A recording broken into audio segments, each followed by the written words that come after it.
बिस्मिल्लाहिर्रहमानिर्रहीम। अस्सलाम वालेकुम माय व्यूअर्स।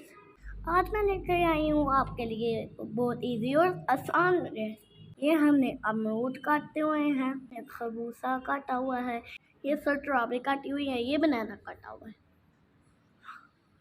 और ये खीरा और बंद गोभी काटी है।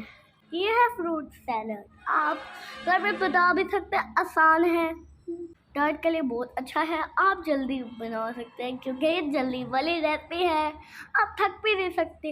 हमने काला नमक थोड़ा सा डाला है और इसको अच्छी तरह मिक्स कर लेंगे। सारी वो चीज़ें हैं जो आपके सेहत के लिए अच्छी हैं। जो लोग डाइट करना चाहते हैं उनको मेरा मशवरा है, ये लीला की रूटीन बनाने। सॉरी, मुझे बोला नहीं आता, ये मशवरा है, सच्ची में बोलना नहीं आता।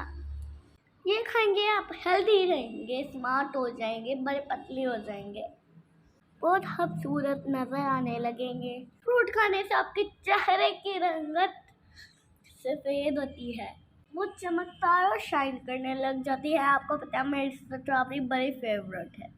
ये हम 1 टेबलस्पून चीनी ऐड करेंगे। चाहें तो इसको स्किप भी कर सकते हैं। आप बताएं कमेंट बॉक्स में किसको पसंद है ज़्यादा स्ट्रॉबेरी। मुझे तो बड़े ज़्यादा पसंद है, मैं तो हर दिन खाती जाती हूँ। किस किस को मेरी वीडियो अच्छी लगती है कमेंट बॉक्स में लाजमी बताएं। ये हमारा सैलड रेडी है, मैंने बोला था ये जल्दी रेडी हो जाएगी। बाय। लाइक करें, शेयर करें, सब्सक्राइब करें, मेरी वीडियो ज़रूर देखा करें ताकि मैं और बेदू मैंने बड़ी बार कहा है आप करते हैं। Thank you, bye.